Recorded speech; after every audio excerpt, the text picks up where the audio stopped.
Smoke rolled over Syracuse like a low ceiling, and the city burned without romance. Roof beams snapped, dogs howled, neighbors kicked indoors for water or silver, and none of it mattered in the square house behind the fig tree, where an old man drew circles in sand. Not sketches, not doodles. Circles so clean they looked like they'd been waiting in the ground before the city existed. He sat cross-legged, back straight, ribs sharp under a thin tunic. His hand moved with the steady calm of a man balancing on the edge of a cliff and knowing exactly where his foot was. Every pause between lines was measured, like a gambler holding the winning card just 1 second longer than polite. The first soldier through the gate didn't look like a villain, just someone who'd survived too much in one day. His armor was dented, his sword black with ash. He was in that simple headspace of survival. Kick, shove, stab, repeat. Then he saw the yard. Firelight on geometry. An old man ignoring the war. Up, he barked, his Greek cracked and ugly. Move! The old man didn't. He traced an arc, joined it to another. Don't step on my circles. The soldier frowned. Your circles? The city is ours. Not yet, the old man said without looking up. Not until you understand this. The soldier glanced down. Just lines in sand. Meaningless. And yet, the shapes itched at him in a way he didn't like. He put his boot forward. The old man's hand twitched in a small stop signal. Touch that, and the only thing you win is a mistake you'll never notice. It wasn't a threat. It was worse. It was dismissal. A stranger telling him he was too small to ruin anything important. The soldier's neck heated. He stepped closer, sword rising. What did you say? I said you're too stupid to know what you're ruining. The old man finally looked up. Not scared. Not angry. Busy. Give me one breath to finish, then kill me. At least you'll be killing something complete. Behind them, a shutter burst into flame. A woman screamed down the street. The soldier flinched. The old man didn't. Somehow that imbalance made the yard feel tighter. Name, the soldier demanded. Archimedes. No pride. No apology. Just fact. He tapped the sand. Step back. The soldier didn't. He stepped on the arc. Archimedes winced, sharp and personal, like watching a child's bone snap. Do not touch my circles. It landed like a challenge. The soldier swung his sword into the ready grip he trusted. Archimedes drew one last fast line. The figure shifted into something invisible to the soldier, but complete to the man who made it. If this holds, Archimedes said almost to himself, the city falls without blood. Just truth. The soldier saw only scratches. He felt the urge to erase them. Archimedes' voice dropped. You're about to do what armies always do when they meet a line they can't read. What's that? Erase it. A small wind lifted sparks and the smell of burned oil. Archimedes nodded at his work, finally satisfied. Done, he said. Now, if you insist. The soldier ground his heel through the shape. Lines died. The old man looked up one last time. You think you took the city, he said. You took its walls. The city was here. He pointed at the sand. The blade fell. No glory. No speeches. Just the sound of a body folding into dust. The stick rolled under the fig tree. The soldier waited for the cheer that never came, then turned, catching sight of two carved shapes on a bench, a sphere and a cylinder, perfect and mute. Toys, he told himself, but the sight hit like a question with no answer. He left. The wind smoothed the yard. The circles vanished. The name stayed, heavy in his head. Archimedes. And if you were watching, the only thing you'd want to know is this. What circle would you guard when the soldiers came for you? Sicily never sat still. It pitched and tipped like a market scale, with Rome on one plate and Carthage on the other, each dumping coins, grain, and blood until the wood groaned. In the harbors, ships from every war flag rubbed hulls like thieves, shoulder-checking each other. Traders barked numbers in 4 languages, hands slapped together in deals that were already lies. You could smell wheat, fish, sweat, vinegar, and betrayal all at once. A price here was never a number. It was a performance. Every street had its game. A man weighing olives on brass pans would casually press his thumb on the lighter side. A cloth seller folded a robe to hide the thin patches. Wine sellers topped amphorae with seawater for flavor. Nobody flinched. Nobody called it theft. It was survival. In the middle of all that noise, a boy stood on the shore and counted waves. Not the way fishermen did. Not 1, 2, 3. He timed them, watched the gaps between crests, noted the shift in spray when a gust hit the rocks. To him, the sea wasn't scenery. It was a moving proof. The gulls that dove for scraps traced perfect parabolas. The dock ropes made right angles before some drunk stumbled through them and ruined the symmetry. His father was a merchant, the kind who could sell you the same jar of olive oil twice by changing the story. He led the boy through markets, teaching the language of price and flattery. But the boy's gaze kept climbing, up to the beams above stalls, where the triangles held roofs steady, down to the shade lines across the square, where the ratios stayed faithful no matter how loud the shouting got. A barrel rolling down a slope wasn't an accident to him. It was a test. Gradient, mass, momentum. While his father haggled over grain, Archimedes quietly calculated how many barrels it would take to block the street completely. People noticed. "That's Archimedes," they'd say, half smirking. "Never listens. Always staring at walls, floors, clouds." Some thought he was slow. Others thought the gods had his ear. The truth was worse. He was tuned to a frequency they couldn't hear. When a mast snapped in the harbor wind, men cursed the carpenter. Archimedes crouched by the splintered wood, tracing the fracture point with his finger, wondering exactly where force became failure. Syracuse itself was a chessboard, played with counterfeit pieces. The rulers swore loyalty to Rome at breakfast and to Carthage by dinner, as long as the gold kept flowing and the wine stayed red. Everyone played both sides. Everyone except the boy on the pier, sketching a spiral in wet sand, watching the wind warp it and redrawing until the curve agreed. One afternoon, a fight broke in the fish market. Roman against Carthaginian, knives out over the weight of a catch. Baskets overturned, sardines scattered, shouts ricocheted off the stalls. Archimedes didn't move. He crouched in the spill, arranging the fish into lines, then triangles, then a circle. A woman yelled at him to get clear. Before someone stepped on him. He ignored her. By the time the fight ended, fast, stupid, with a trickle of blood and no real winner, he was still there, satisfied with the pattern. That was Sicily, loud, greasy, forever for sale. And that was Archimedes, quiet, stubborn, measuring the angles of a place that measured everything in coins. He didn't know it yet, but he was already playing a different game entirely. And when the time came, that game would tilt the whole damn island. The docks at midday were heat, stink, and racket. Sun hammered the water until it looked like boiling metal. Salt bit in the air. Fish guts rotted sweet in the gaps between planks, and the wine breath of sailors mixed with the stink of nets left too long in the sun. Ropes creaked, gulls fought over scraps, and someone was always shouting numbers, cursing a deckhand, or hawking spit into the bay. It was a place where everyone knew the script. Merchants barked, sailors sweated, and kids stayed out of the way. Except one kid didn't.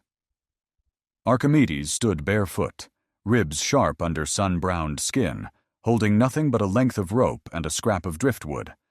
His eyes weren't on the shouting or the silver coins changing hands. They were locked on a merchant galley stuck in the shallows, stubborn as a mule, its hull kissing the sandbar, like it meant to stay there forever.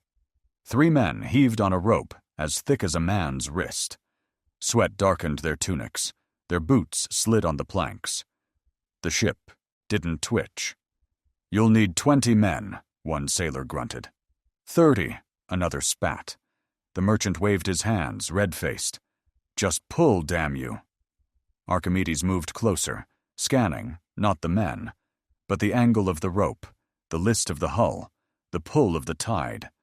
Numbers unrolled in his head like a second language. He tilted his head.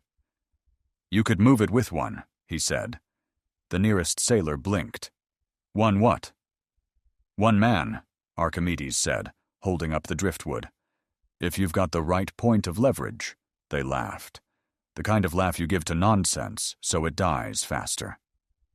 The merchant dismissed him with a flap of his hand. "Get lost, boy. This is work." Archimedes ignored him. He walked to a massive bollard driven deep into the pier, looped the ship's rope around it, and tied it back to the galley's prow. Then he slid the driftwood under the rope at a sharp angle, wedging it against the bollard, so it became a hinge, not just a knot. "Pull here," he told a sailor, pointing to the far end of the wood. The man hesitated, then shrugged. Why not humor the kid? He leaned his weight onto the lever. The rope tightened with a low, dangerous hum. The galley shifted an inch, just 1 inch, but enough to kill the laughter. "Again," Archimedes said, voice level, as if he were asking someone to pass the salt. He stepped onto the lever beside the sailor, adding his own slight weight. The wood groaned, the rope sang, and the bow slid free another half-foot. The dock went still. Merchants froze mid-count. Sailors leaned on barrels. Even the fishmonger with the bloody knife stopped cutting. One more heave, and the galley let go of the sand with a wet sigh. The tide caught it and pulled it clear. An hour of sweat and swearing had failed. 2 minutes with a boy, and a stick had worked. "What in Hades was that?" a sailor asked, still gripping the lever. "Leverage," Archimedes said, stepping down. "Give me a point to stand, and I'll move the earth." The merchant muttered something about a lucky tide. Archimedes didn't bother turning his head. "Tide's been falling all morning. If you'd waited, you'd be paying divers to haul your cargo." A couple of sailors snorted. One laughed out loud. The merchant's mouth shut with a click. Archimedes coiled the rope neatly, picked up his driftwood, and walked away. "What's your name, boy?" the first sailor called after him. "Archimedes," he said without slowing. They watched him vanish into the crowd, a thin shadow against the glare. The ship bobbed free in the water, but the weight of that sentence, the earth, the point of leverage, stayed heavier than any hull. The trouble started the way royal trouble always started, quiet and sour. A whisper made its way to King Hieron. The goldsmith who forged his ceremonial crown had shaved the job.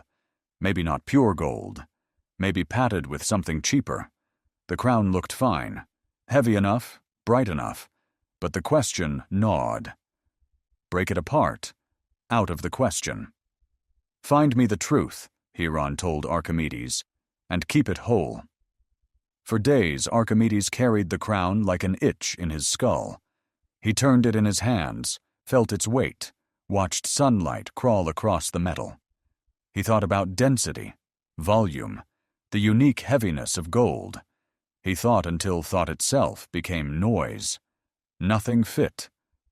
The answer arrived in the least royal place possible, the public baths. He lowered himself into the tub, listening to the slap of water against tile, and saw it climb the walls. The surface rose. A slick little wave spilled over onto the floor. His hand froze on the rim.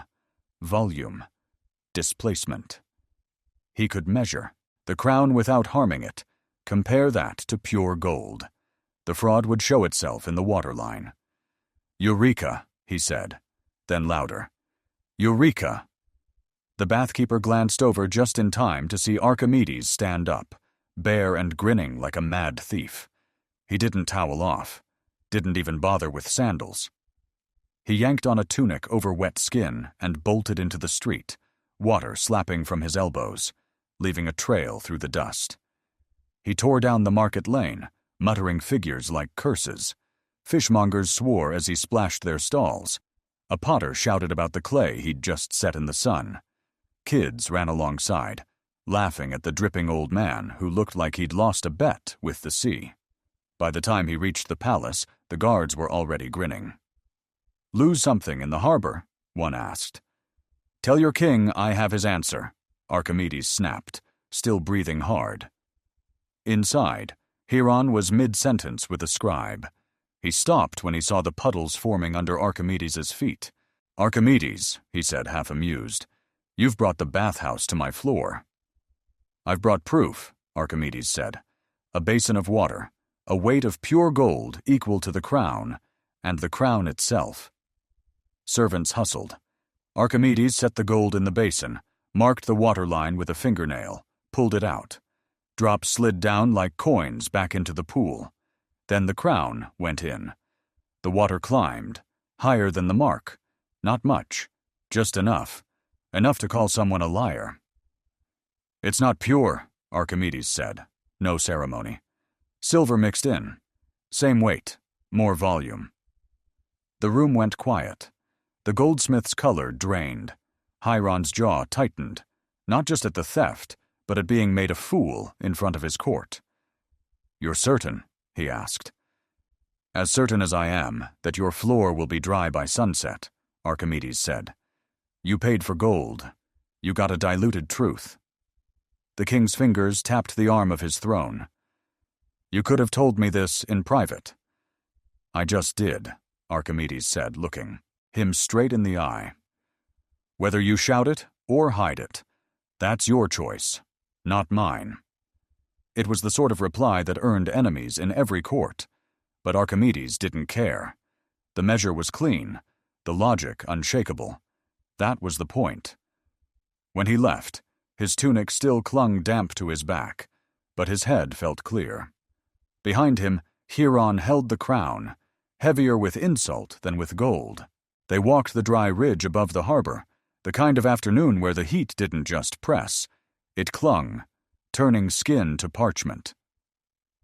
The cicadas drilled the air. Down below, the Aegean lay flat as hammered bronze, a mirror pretending nothing dangerous was crawling toward it. High above, a few pale stars bled through the daylight like bruises. Diodoros was talking about Rome again. Rome taking islands. Rome making promises in one hand and breaking cities with the other. His voice had that taut, jittery speed of a man who thought worry was a form of preparation. "You don't talk about it," he said suddenly, kicking a stone so hard it bounced down the slope. "The fleets, the taxes, the march. Doesn't it get to you?" Archimedes stopped. He crouched, scooped a handful of hot sand from the path, and let it run slow between his fingers. Each grain caught the sun before it fell. "It's only fear," he said, "when you can't measure it." Diodoros squinted at him. "And how does measuring keep you alive?" Archimedes pointed at the faint pinpricks in the sky. "When you were a child, you thought they were infinite. God's lanterns, a ceiling no man could touch. Now if I can count them, even badly, they change. They stop being a wall. They become a field. Fields can be crossed." Diodoros laughed once, sharp. "And you think you can count the stars?" "I don't have to finish," Archimedes said, and the corner of his mouth twitched. "The moment I begin, I've already stolen something from them. I've made them smaller than they were a heartbeat ago. That's enough." They moved on, leaving the city behind, a smear of clay roofs, the smoke of cooking fires rising in lazy twists. Ahead, the slope fell to the sea, bare except for rocks and patches of wiry grass. Archimedes stopped again, squatted, and drew a line in the dust. "I can tell you how many grains of sand could fill the beaches of Sicily, or the deserts, or the space between here and the moon. Not because I've counted them, but because I know how to trap the problem in a box small enough to hold." "And what does that buy you?" Diodoros asked. "A night without seeing monsters in the dark," Archimedes said. and a city that doesn't shake itself apart every time someone whispers the word infinite. They reached a flat boulder overlooking the water. The wind pushed up from the sea, bringing salt and the faint rot of seaweed. Archimedes let another stream of sand spill from his palm. Fear works because you believe something is too big to touch. Count it, even poorly, and you've touched it.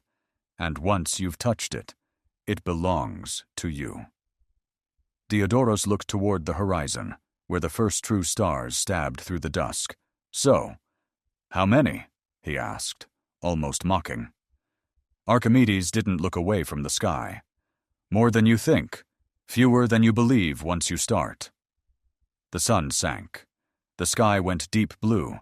Stars multiplied until no human eye could keep their number straight. Diodorus stared upward and felt the old, familiar squeeze of their enormity. Archimedes sat beside him, eyes calm, like a man staring at a ledger he'd already balanced. And for a moment, with the sound of the waves and the weight of sand still in his palm, the war felt like just another number waiting to be written down. Archimedes' day began before the city had even remembered it was alive. No market noise yet, no fishermen swearing at tangled nets, just the scrape of a stick against packed sand in the half-light. He drew circles like some men shaved before a duel. Exact, methodical, no wasted motion. Outer ring first, slow and unbroken. Then another inside it, tighter, cleaner. Lines crossing where he wanted them to, not where the grain of the earth pulled. This wasn't art. It was tuning the instrument he called the world. When the shapes on the ground were right, he moved to the bench along the east wall, where his tools slept under linen. Wooden spheres smooth as river stones, cylinders with knife-edge symmetry, wedges and blocks worn from use. He handled them with the unconscious ease of a gambler shuffling a favorite deck. A sphere rolled. His hand caught it without looking. His eyes ran the arc it had taken, measuring in silence. In the corner stood the unfinished screw, a wooden spiral embracing a hollow shaft. To most, it looked like furniture gone wrong. To him, it was a muscle that could make water climb. He turned the crank slow, watching the lazy crawl of water up the coil.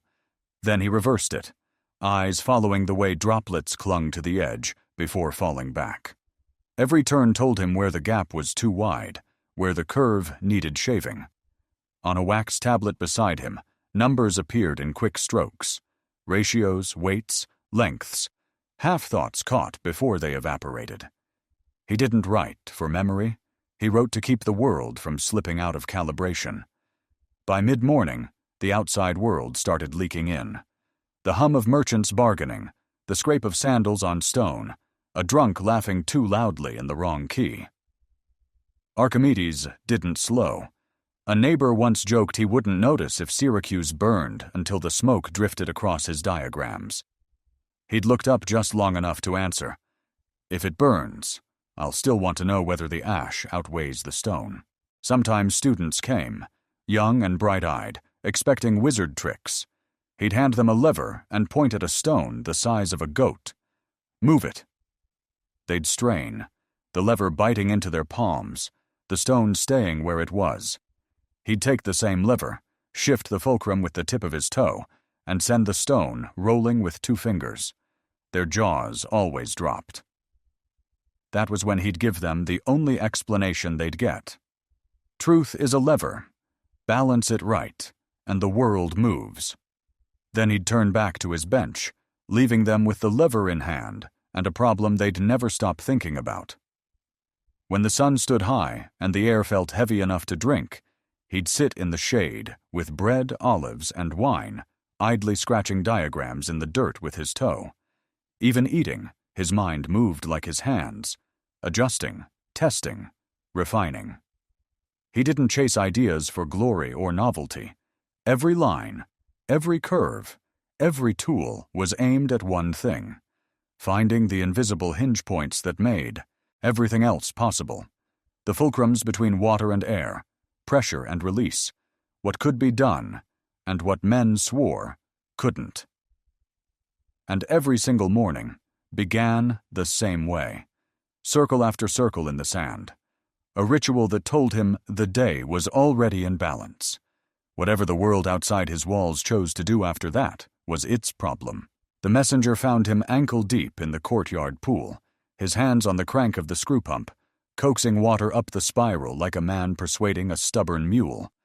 The lazy trickle spilled into a clay cistern, and Archimedes was watching the flow cling to the inner edge when the voice cut across the courtyard. "The king wants you. Now." Archimedes didn't bother looking up. "Tell him I'll come when this run is finished." The messenger didn't move. He said immediately. Something in the way the words landed, flat, heavy, made Archimedes release the crank mid-turn. Water slid back down the spiral with a sigh. In the throne room, the air was heavy with iron and sweat. The guards stood rigid, their armor too clean to have seen battle today, but dusty from hours of drills. At the far end, Hieron didn't sit like a king. He leaned over a table spread with a map so wide it ate the entire surface. The corners were pinned with gold cups, and neat rows of carved ships marched toward the eastern edge of Sicily. They were painted Roman red. "Rome," Hieron said without looking up. "They're coming." Archimedes stepped closer, eyes narrowing at the neat little hulls. "How many?" "Enough," the king said, still tracing the coastline with his finger. Archimedes hated that word. Enough meant more than we can stop by accident. Hieron straightened, and his gaze sharpened. "I need your mind for this. I need machines to keep their ships from touching our walls. Not just catapults. Something new. Something they can't predict." Archimedes kept his voice level. "You're asking me to kill men I've never seen." "I'm asking you to keep them from killing yours," Hieron shot back. "You think they'll care who you are? They'll put a torch to your house with you still inside it." Archimedes looked down at the map. Those perfect little ships didn't show the men inside, sweating at the oars, thinking about their next meal, or maybe their wives. The distance between the wood on this table and the blood it would spill felt like the worst kind of illusion. "I've built levers to lift ships from the water," he said slowly. "I've bent light to set sails aflame. I've done these things to prove that ideas can move the world without crushing it." Hieron stepped around the table, closing the gap between them. "And now, you'll do them to keep Syracuse alive. You don't have to love war. You just have to hate losing." Archimedes finally met his eyes. "If I start, every death will be mine too." The king didn't blink. "Then carry them. Better theirs than ours." The words sat between them like a weight neither wanted to lift first. Archimedes turned away, walked to the balcony, and looked down at the city, the marketplace already buzzing, the white temple roofs catching light, the harbor stones he had known since boyhood. In his mind, he could already see fire crawling those walls, not the fire of ideas, the stupid, blind kind. He turned back. "I'll build what you ask, but when the killing starts, remember it was you who drew the first line." Hieron exhaled slowly, like a man letting go of a held breath and a piece of his own doubt. "Just give me the machines." Archimedes didn't bow. He walked out, already dismantling the map in his head, replacing painted ships with arcs of flight, ranges, angles. By the time he reached his courtyard, the first designs had taken shape. Arms to hurl stones beyond the reach of their arrows, mirrors angled to burn sails, iron claws to lift a hull and tip it like a child's toy. He hated that he could see them so clearly. He hated even more the thought of what would happen if he didn't. The first Roman ship slid into range just as the horizon bled from black to gray. Oars hit the water in a drumbeat rhythm, the kind that carried across open sea like a threat.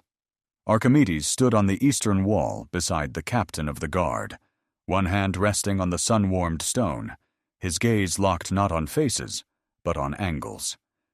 The geometry was wrong for them, perfect for him. He gave a slight tilt of his head to the nearest catapult crew. Ropes twisted. Wood groaned. The arm hummed under strain, and then snapped forward with a sound that split the air. A boulder the size of a millstone traced a flawless parabola, the kind he could have drawn in the sand before finding the deck dead center. The impact was ugly. Not the clean crack of cinema, but the thick, wet sound of structure and flesh failing together. The hull staggered. Oars on one side went still, and in the gap between screams and splashes, the captain muttered a curse of respect. Archimedes was already sighting the next. Range. To his left, the scorpions sang. Torsion bows on swivels, bolts thick as a man's wrist cutting through air with a wasp's hiss. One bolt drove into a Roman's chest, slammed him backward into two more, and pinned all three to the deck. Archimedes didn't flinch. He noted the drop, the recoil, adjusted the numbers in his head. Then the cranes moved, the iron hands. Beams swung out over the sea, chains clinking, hooks swaying above the swell.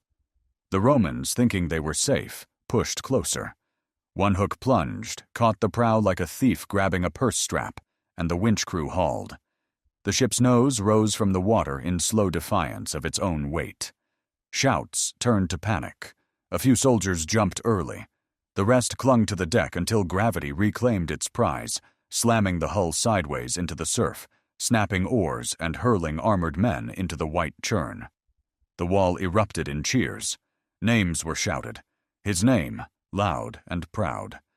Archimedes didn't acknowledge them.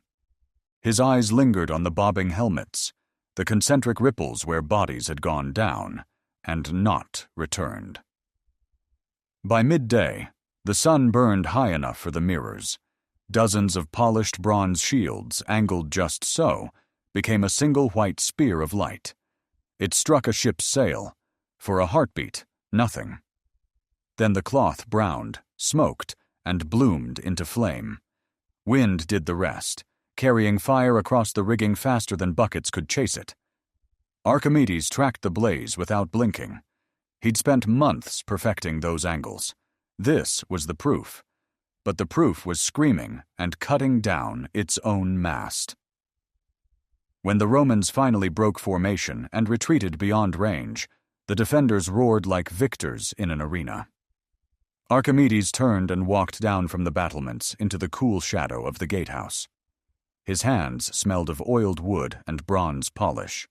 He rubbed them together as if the scent could be erased. An assistant caught him before he reached the workshop. "Master," the hand lifted them like toys. "The fire, it worked exactly as you said." Archimedes looked at him for a long second. Yes, it worked. He didn't add the rest, that every perfect arc, every smooth rotation, was also a perfect kill. That today's ledger was neat and clean in the numbers, but written in waterlogged lungs and skin burned through. He sat at his bench. The crowd above still chanted his name, but here it was quiet. He pulled a tablet closer and began sketching improvements for the next assault. The lines came easy. Too easy. The city stank of wine, roasted meat, and wood smoke.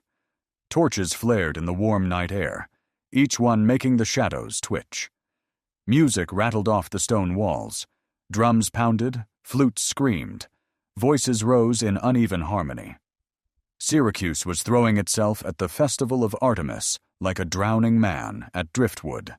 Soldiers drank with merchants. Merchants danced with strangers, and nobody seemed to remember that beyond the black horizon, Rome was breathing down their necks. Archimedes moved through it like a swimmer cutting against a rip current. His white hair caught the torchlight, but his eyes stayed fixed upward, on the thin strip of sky between tiled rooftops. Somewhere out there was the sea, dark and flat. Somewhere past that sea, ships waited. A drunk soldier lurched into him, spilling wine across his tunic. "Come drink with us, master," the man shouted, face too loose to read. Archimedes didn't even glance at him. He stepped sideways, let the soldier fall back into the current of the crowd, and kept moving. By the time he reached his gate, the city's roar had dulled to a low, steady thunder, like a storm still far enough away to pretend it wasn't coming. He slid the bolt across, shutting it out. The courtyard was cool, shadowed, the smell of fig leaves replacing sweat and smoke. In the center lay his patch of sand, his board, his canvas, his altar. He knelt and pressed the stick into the earth. The first circle came slow, deliberate, the scratch of wood on packed grit loud in the quiet. Then another, tighter inside it. Then a third, arcs and lines crossing at angles that only he could follow. Tonight he worked slower than usual, not for perfection. Perfection was habit, but because every mark was a small refusal. A burst of laughter broke outside, followed by the crack of pottery. Somewhere close, a woman screamed, not the kind of scream you could easily file as joy or fear. He paused, listening. Then he bent again to the sand. The problem in front of him wasn't war. It was the stubborn curve of a figure that had been gnawing at him for months, a path he could almost taste now. War would erase it.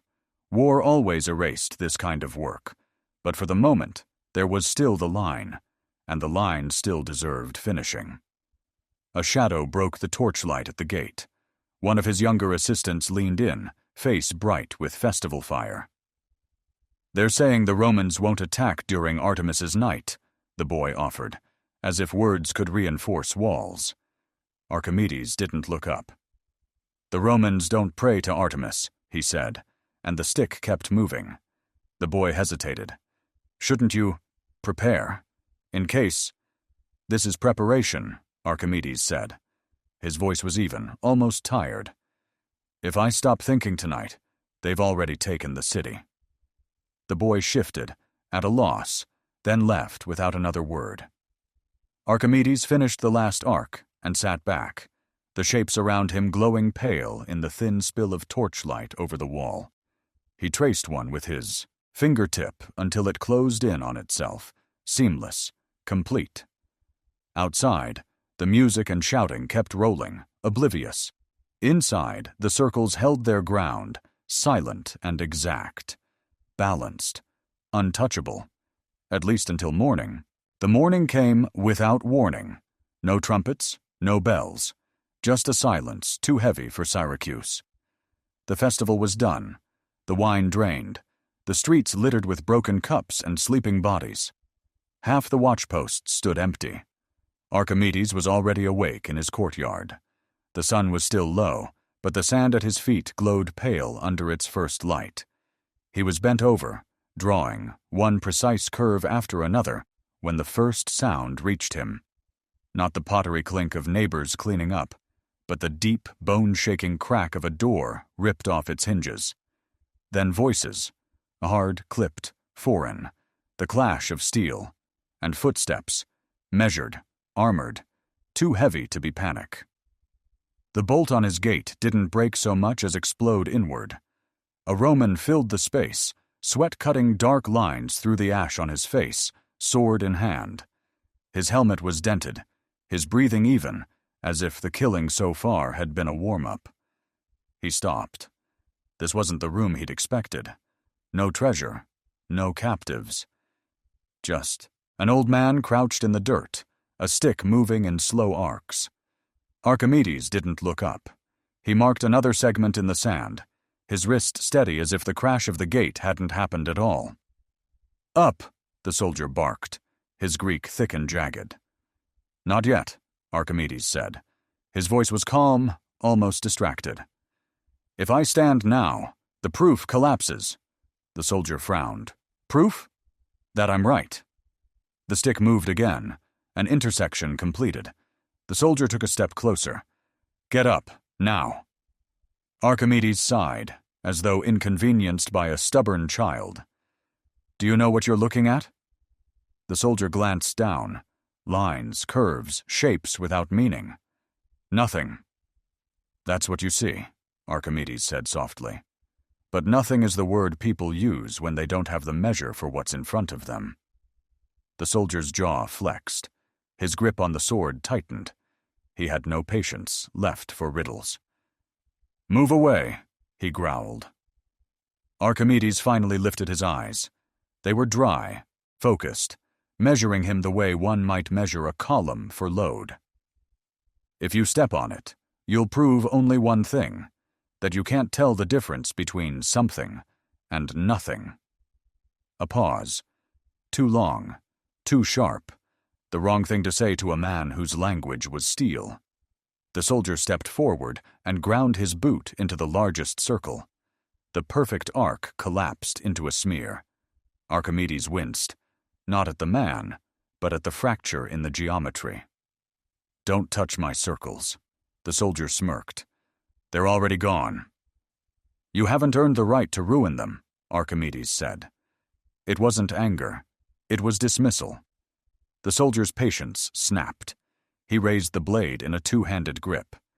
Archimedes straightened slowly, the stick still in his hand. He drew one final stroke, quick and deliberate, almost closing the figure, but leaving the smallest gap, the lock unfinished. He looked the soldier in the eye. "One breath more, and it's complete. Then you can kill me. At least you'll be killing something finished." No answer, just the downward arc of steel. The sound wasn't heroic, just a dull, wet end to the space between them. Archimedes folded sideways, the stick slipping from his fingers. The figure in the sand lay open, the missing line gaping like a wound. The soldier stood there, breathing harder now, and for a moment his gaze caught on the geometry. He couldn't read it. He didn't want to. He swept his heel across it until the courtyard floor was just sand again. Outside, the city screamed under Roman voices. Inside, the fig leaves whispered in the hot wind. The stick rolled once across the dirt, stopped, and pointed at nothing at all. Marcellus was leaning over the harbor map, tracing the lines of piers and mooring posts with the tip of his finger, when a shadow fell across the table. A centurion stood there, helmet under his arm, sweat cutting pale streaks through the grime on his face. He looked like a man who'd rather be anywhere else. "It's done," the centurion said. Marcellus didn't look up. "What's done?" "The old man. Archimedes. One of ours found him." That made Marcellus lift his head, slow and deliberate. "And?" The pause was the kind that made the air feel heavier. "He's dead, sir." The words sat between them for a moment, like a weight neither wanted to touch. Then Marcellus's voice came, low but sharp. "I gave an order. Clear, direct. You said he was to be spared," the centurion finished, eyes already bracing for impact. The soldier didn't know. He says the old man wouldn't move when told, drew something in the sand, kept talking. He thought. The rest was cut off by the flat, open-handed slam of Marcellus's palm against the table. Wooden ship markers jumped and rattled, a few falling over. The tent went still except for the muted chaos outside. Shouts in two languages, the crack of something heavy breaking, the dry laugh of a man too drunk to care who owned the city. "Bring me that soldier," Marcellus said. The centurion nodded once and left. Marcellus stood alone. He stared at the map, at the perfect geometry of the siege lines they had used to choke this city into submission. And he thought of the man who had once bent geometry into weapons, who had made Rome, hold its breath in frustration. A man he had wanted to meet, not as an enemy, but as one mind to another. Even in war, there were things worth preserving intact. Now there was just another body cooling in a city full of them. When the soldier was brought in, young, still breathing fast, eyes flicking between pride and unease, Marcellus didn't shout. He asked one thing. What were his last words? The soldier hesitated. Told me not to touch his circles, said it more than once. Wouldn't move. Marcellus's jaw shifted, a slow grind of teeth. He closed his eyes, not in mourning, not in prayer, but in something colder, frustration, disgust at waste. "Get out," he said. The tent emptied again. He poured wine into a cup, watched the surface ripple with the tremor in his hand, then let it sit untouched. The smell of smoke from the lower quarter drifted in, mixed with the salt of the harbor breeze. He stepped outside. The city walls stood whole for now, but he knew walls were nothing. You could breach them, scale them, burn them down. Ideas, those were different. Ideas outlived their owners. Ideas traveled, wearing no flag, answering to no general. Archimedes' cranes, his mirrors, his impossible trajectories. None of it was stone, and none of it could be burned. Marcellus tossed the wine into the dirt. It soaked in quickly, leaving only a dark stain that the sun would erase by noon. He turned toward the harbor and began giving orders again. The war moved forward as it always did, but under the clatter of armor and the bark of commands, he could almost hear something else, like the faint, unending scratch of a stylus on sand. A sound that would outlast them all. Long after the fires in Syracuse had cooled to ash and the last Roman sails had shrunk to dots on the horizon, his work kept moving, quietly, invisibly, under other men's hands. On a riverbank in Egypt, a farmer turned a wooden screw, and muddy water climbed the spiral into his irrigation channel. The man wiped his forehead, thinking it was just a clever tool someone had sold him. He never knew the spiral had been born in a courtyard half a world away, under a fig tree, drawn by a man who measured mornings in circles. In a Roman shipyard, carpenters fitted torsion springs into a new catapult. The blueprints were stamped with the mark of a Roman engineer, but the math, the ratios that made stone fly farther and straighter, came word for word from the notebooks taken in Syracuse. The Romans had erased the name, but couldn't erase the precision. It was there in every smooth arc, every clean release. In a dusty library in Alexandria, a scroll unrolled to the quiet statement of hydrostatics, body immersed in fluid experiences an upward force equal to the fluid displaced. To most, it was an abstract truth. To others, it was the blueprint for everything from harbor cranes to kitchen balances. Those lines of ink traveled farther than any legion. And then there was the geometry, the sphere and the cylinder, the method of exhaustion, the habit of breaking the infinite into pieces you could actually touch. For the few who understood, these were not just tools, but a way of looking at the world, a lever for the mind. When the Romans finally allowed his burial, there were no marble generals carved above him, no carved tales of conquest, just a stone, cut plain, marked with a single image, a sphere fitting perfectly inside a cylinder, exactly in the proportion he had proven. No words, no glory, just form. Anyone who knew the shape knew the man. His students scattered after the sack of Syracuse, some with nothing but a head full of problems he'd given them. They traded those problems, in ports and marketplaces like contraband, questions that infected the listener until they started seeing angles in bridges, leverage in door hinges, and balance in the tilt of a wine jug. Years later, a dock worker in Ostia would lift a jar with less effort than he expected and laugh at the trick. A builder in Carthage would watch a crane swing a massive beam into place, whispering a name half remembered. The details faded. The mechanics remained. Archimedes had never built for kings, for armies, or for his own monument. He built to see if the stubborn world could be persuaded into balance. And even when his city was ground to dust, that balance point stayed exactly where he had left it, untouchable by fire, sword, or time. The city was dust, but his lessons outlived the stone. They moved like contraband, passed in half-whispered stories at docks, in the shade of market stalls, across workbenches where hands smelled of wood shavings and iron. The first lesson was simple to say, and nearly impossible to keep. Find your point of leverage in truth, not in comfort. He had stared down a king in his own hall and told him the crown was not pure gold. No theatrics, no flattery, just the fact, clean and sharp. A lie might win you applause today, but the first time you put weight on it, it snapped like rotten wood. Truth took work, digging for it, setting it firm, defending it when every voice around told you to move it. That was the only fulcrum worth building on. The second lesson sounded strange until you tried it. Count the impossible. Archimedes had looked at the stars, at the endless sand, at fleets that stretched from horizon to horizon, and he had counted. Not to finish, not to win a bet, but to make them small, enough to hold in his mind.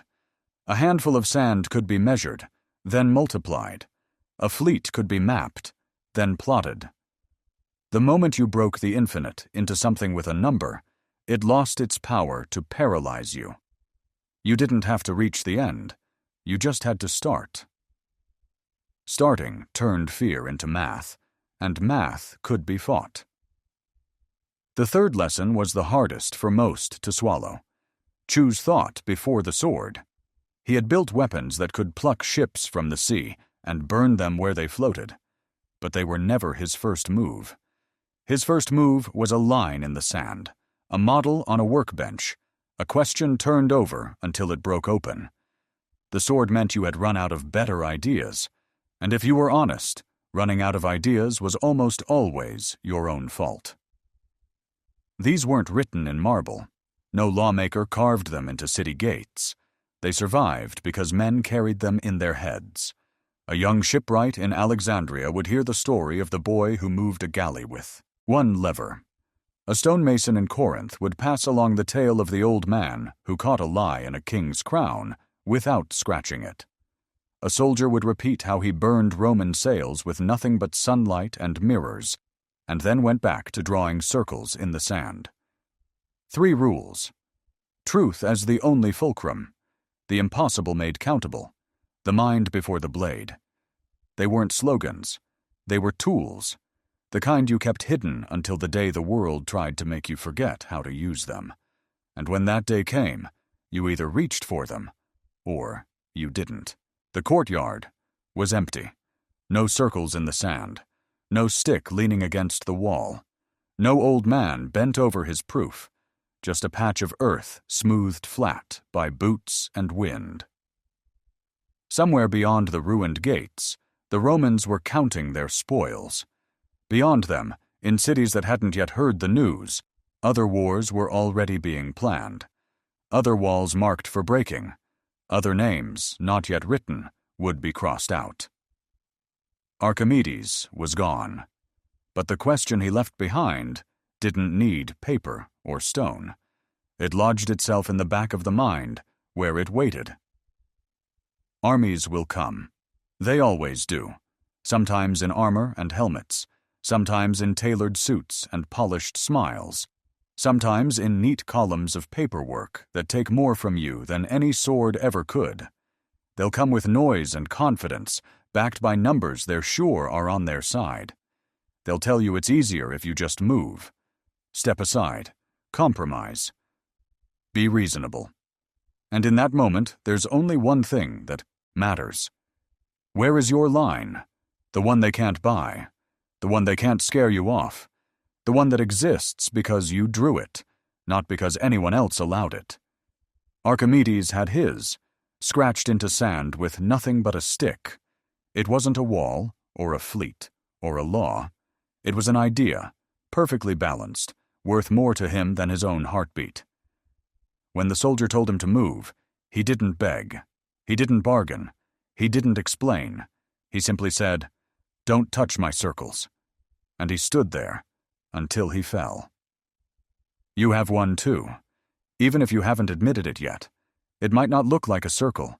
It might be a promise you refuse to break, a truth you won't twist, a person you will not betray, a piece of work you will not fake. And one day, maybe tomorrow, maybe years from now, someone will step toward it.